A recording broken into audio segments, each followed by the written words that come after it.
1965ஆம் ஆண்டு ஆப்பிரிக்க நாட்டில் பெரும் பஞ்சம் ஏற்பட்டுச்சு. அங்கு வாழ்ந்த மக்கள் உடலுக்கு தேவையான சத்துக்கள் கிடைக்காம ரொம்பவே கஷ்டப்பட்டாங்க. சில உணவின்மை காரணமாக இறக்கும் நிலையும் ஏற்படுது. இப்படி உணவுக்கே கஷ்டப்படும் சமயத்துல ஆப்பிரிக்கால ஒரு பகுதியான மடாஸ்கர் பகுதியில இருக்கிற மக்களை மற்ற பகுதி மக்களோட ஒப்பிடும்போது சத்து குறைபாடு ஏதும் இல்லைன்னு கண்டுபிடிச்சிருக்காங்க. அவங்க உண்ண உணவு இல்லாத நிலையிலும் அவங்க உடம்புல சத்துக்கள் அதிகமாகவே காணப்பட்டுச்சு.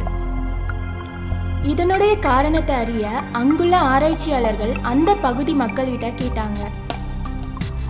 அங்குள்ள மக்கள் உண்ண உணவு இல்லாத காரணத்தினால அருகில் உள்ள நீர்நிலையில் உள்ள நீரை குடிச்சு பசிய போக்குனதா சொன்னாங்க. உடனே அங்குள்ள தண்ணீரை எடுத்து விஞ்ஞானிகள் ஆராய்ச்சி பண்ணும்போது அந்த நீர்ல பெரும்பாலான அளவு ஸ்பைருலினா இருப்பதா கண்டுபிடிச்சிருக்காங்க. ஸ்பைருலினா இத தமிழ்ல சுருள் பாசின்னு சொல்லுவாங்க. இது ஒரு பாசி வகையை சார்ந்தது. உலகில் இருக்கிற உணவுகளிலேயே அதிகமான புரத சத்து நிறைந்த உணவாக கருதப்படுது. உலகில் உள்ள பாசி வகைகளில் சாப்பிடக்கூடிய பாசி வகைகள் சிலவற்றே உள்ளன. இதில் ஸ்பைருலினா சத்துக்களையும் ஆரோக்கியத்தை தருவதிலையும் முதல் இடத்தை பிடிச்சிருக்கு. இந்த பாசியானது நாம் அன்றாடம் உண்ணும் கீரையை விட அதிக சத்துக்கள் நிறைந்ததா காணப்படுது. இதனை சாதாரண பாசியாக எண்ண வேண்டாம். விண்வெளி போகும் வீரர்களுக்கு எந்தவித சத்து குறைபாடும் வந்துவிடக்கூடாது என்பதற்காக நாசா ஸ்பைருலினாவின் முக்கியத்துவம் அறிந்து இதை தினசரி உணவாக அவர்களுக்கு கொடுக்கறாங்க. ஸ்பைருலினா சாப்பிடுவதின் பயன்கள்: உடல் எடை. இப்போது உள்ள உணவு பழக்க வழக்கத்தில் பெரும்பாலும் மக்கள் உடல் எடையை நினைத்து பெரிதும் கவலைப்படுகிறார்கள்.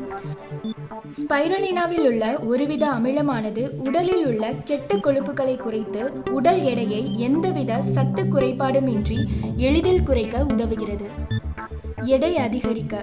பொதுவாக உடல் எடை தேவைக்கு குறைவாக இருப்பது சத்து குறைபாட்டின் காரணமே. ஸ்பைருலினா தினசரி உணவில் எடுத்துக்கொள்வதன் மூலம் உடலுக்கு தேவையான சத்துக்களை அளித்து தேவையான அளவு உடல் எடையை அடைய உதவுகிறது. சர்க்கரை நோய். சர்க்கரை நோய் இப்போது 6 முதல் 60 வரை அனைவருக்கும் சுலபமாக வரக்கூடிய ஒரு நோய் ஆகிவிட்டது.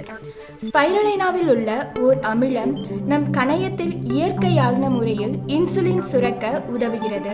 ஸ்பைருலினாவை தினமும் 2 கிராம் வெறும் வயிற்றில் எடுத்துக்கொண்டால் 2 மாதங்களில் இரத்தத்தில் உள்ள சர்க்கரை அளவை தேவையான அளவு சீர்படுத்துகிறது. இரத்த சோகை. பெரும்பாலான மக்கள் இரத்த சோகையால் அவதிப்படுகிறார்கள். ஸ்பைருலினாவில் உள்ள இரும்பு சத்தானது இரத்த சிவப்பு அணுக்களை அதிகப்படுத்துகிறது. இதன் மூலம் இரத்த சோகை வராமல் பாதுகாக்கலாம். நோய் எதிர்ப்பு சக்தி. ஸ்பைருலினாவில் உள்ள பச்சையம் உடலில் உள்ள கெட்ட செல்களை அழித்து புது செல்கள் புத்துயிர் பெற உதவுகின்றது. தினசரி ஸ்பைருலினாவை எடுத்துக்கொள்வதன் மூலம் உடலில் தேவையான அளவு நோய் எதிர்ப்பு சக்தியை பெறலாம். எய்ட்ஸ் எனப்படுவது ஓர் உயிர்கொல்லி நோயாக கருதப்படுகிறது. ஸ்பைருலினா எய்ட்ஸ் நோயாளிகளுக்கு இரத்தத்தில் உள்ள HIV வைரஸை கட்டுப்படுத்தி வாழ்நாளை அதிகரிக்க உதவுகிறது. கண் பார்வை. கண் பார்வை சீராக அமைய விட்டமின் A மிகவும் அவசியமானது. விட்டமின் A ஆனது ஸ்பைருலினாவில் அதிகம் உள்ளதால் கண் பார்வைக்கு மிகவும் நல்லது.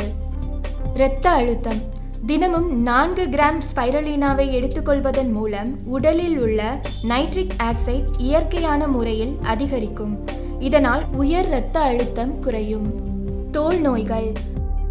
ஸ்பைருலினாவை தினசரி எடுத்துக்கொண்டால் தோல் வியாதிகள், வெண்தோல்கள் மற்றும் சுருக்கங்கள் போன்றவை குணமாகும். இதனை முகத்தில் தினசரி பூசுவதன் மூலம் முகம் பொலிவு பெறும் மற்றும் இது கண் கருவளையங்கள், முகப்பருக்கள் நீங்க உதவுகிறது. புற்றுநோய். உலகிலேயே மிக கொடிய நோயா கருதப்படக்கூடியது புற்றுநோய். அப்பேற்பட்ட புற்றுநோயை குணப்படுத்த பைகோசைனின் உதவுகிறது. ஸ்பைருலினாவில் பைகோசைனின் நிறைந்திருப்பதால் ஸ்பைருலினா புற்றுநோய்க்கு ஒரு சிறந்த மருந்தாக கருதப்படுகிறது. மேலும் ஸ்பைருலினாவின் சிறப்பம்சம் இது ஓர் இயற்கை உணவு என்பதனால் எந்தவித பக்க விளைவுகளும் ஏற்படாது. ஸ்பைருலினா தாய்ப்பாலுக்கு நிகரான சத்துக்களை உடையதாக கருதப்படுகிறது. மேலும் இது போன்ற ஸ்பைருலினா பற்றிய தகவல்களுக்கு நமது யூடியூப் சேனலை சப்ஸ்கிரைப் செய்யவும்.